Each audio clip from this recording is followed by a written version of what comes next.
Hey everyone, welcome back to Corporate Dakota. Today, NetApp Incorporated NTAP just filed its preliminary proxy statement for the 2026 annual meeting, and I'm seeing a lot of fascinating details about their strategy and executive pay. Quick note, this is not financial advice, just my take on public filings for educational purposes. This filing really shines a light on NetApp's relentless focus on AI readiness and how they are structuring their executive compensation to match this ambition. NetApp Incorporated, or NetApp as they call themselves, is basically a company that helps other businesses manage their data infrastructure, making it simpler, more dynamic, and higher performing. They provide software systems and services to help companies transform their data across different types of data workloads and environments. They talk about something called high achievement principles, which are essentially their core values like innovate to elevate, drive results, and excel as a team.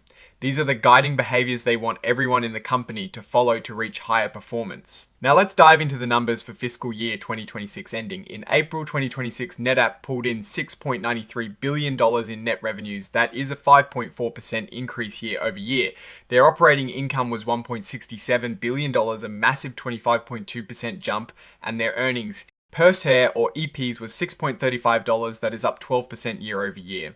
They also generated $2.07 billion in operating cash flow, which is up 37.3%. This is solid growth all around, especially considering their operating income and EPS growth. This whole document is a proxy statement, which means it is essentially a guide for shareholders to understand what they are voting on at the annual meeting. You have proposals like electing directors, approving executive compensation, and ratifying their auditor. The meeting itself is virtual this year on the 9th of September 2026. At 3:30 p.m. Pacific time, the company is really pushing for shareholders to vote in advance, either online by phone or by mail. One of the main things shareholders will vote on is electing 10 directors to the board. These are experienced individuals like T. Michael Nevens, who has been on the board since 2009 and currently serves as chair. He has a background in private equity and advising tech companies. Then there is Deepak Ahuja, the chief financial officer at Redwood Materials, and a former CFO at Tesla. He chairs the audit committee, bringing a strong financial background. The board also welcomed Paul Fipps in January 2026, who leads global customer operations at ServiceNow, bringing sales and customer experience expertise. It is interesting to see how they are refreshing the board with new talent while keeping experienced members. The company actually breaks down the skills of each director nominee. The board seems to have a good mix of financial, executive leadership, human capital management, strategy, sales, and marketing, cybersecurity, technology, and risk management experience. This suggests they are covering all the critical bases for overseeing a tech company, especially in today's complex environment. Now, about how these directors are compensated for fiscal year 2026 Employee directors received cash retainers and stock awards.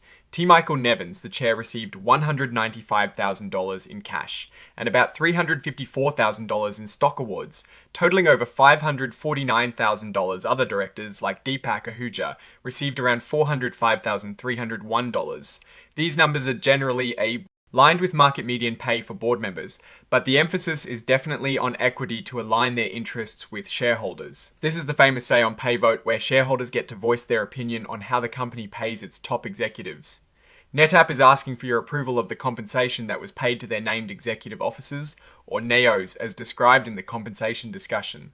An analysis section last year, they got around 94% approval from shareholders, which shows investor confidence in their pay philosophy. Speaking of executive pay, NetApp really emphasizes a pay-for-performance approach for fiscal 2026. About 95% of the CEO's target compensation was considered at risk, meaning it was tied to bonuses and stock awards, with payouts linked to company performance. The majority of that 65% was performance-based long-term incentive awards. This means the executives are heavily incentivized to hit specific company targets. The main parts of their executive compensation package are base salary, annual incentive compensation plan, or ICP, and long-term equity awards. Base salaries are set competitively. ICP bonuses are tied to company performance, like revenue and adjusted operating income, plus an individual performance modifier, long-term EQI. TIE awards are split between performance-based restricted stock units, or PBRs, and service-vested restricted stock units, or ARSs. The PBRs vest based on total shareholder return, or TSR, compared to peers and billings, which is a key metric for them. For fiscal 2026, the company achieved 89.5% of its target for the annual ICP. This was mainly driven by strong performance in AOI, adjusted operating income, and revenue, for which they hit almost 100%. However, they did not meet their stretch goals for cloud storage revenue and ASA, or block storage revenue growth. This shows that while they are Hitting core financial targets, they are pushing for ambitious growth in specific areas. This table shows the actual nuts and bolts of compensation for the top execs for fiscal 2026 George Kurian. The CEO received over $22 million in total compensation. This includes his salary bonuses and a very significant amount in stock awards, which is expected for a CEO. His stock awards alone were almost $20 million SAM. Nair, who joined in July 2025 as Chief Product Officer, had a total compensation of over $34 million, which included a large sign-on bonus and substantial equity. He was hired to drive product strategy and innovation. Looking at outstanding equity awards, as of April 2026, George Kurian had over $31 million worth of unvested stock awards. This clearly shows a large portion of his wealth is tied to NetApp's future stock performance. Similarly, other NEOs have multi-million-dollar unvested equity awards, illustrating the long-term alignment with shareholders. The filing also details severance packages for executives, especially in case of a change of control. In case of a merger or acquisition, an executive might receive accelerated vesting of equity and significant cash severance. The CEO could get 200% of his salary and target bonus plus accelerated equity. This is pretty standard practice to secure leadership during uncertain times. This is a crucial comparison showing how executive pay actually tracks against company performance. The table shows compensation actually paid to the CEO and other NEOs alongside total shareholder return net income and adjusted operating income for 2026. The CEO's compensation was about $22.1 million, while the average for other NEOs was around $15.8 million compared to their stock return.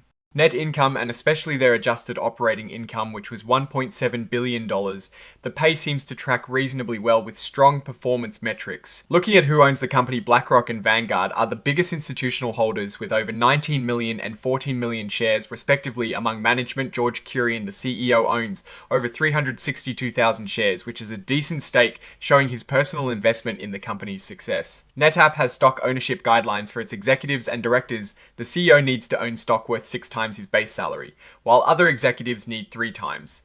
This is to ensure their interests are aligned with shareholders, and they are focused on long-term value creation. All current executives are reported to be in compliance with these guidelines. This section details the number of shares available for future issuance under their equity compensation plans. Nearly 19 million shares are available for future issuance under their stock plans.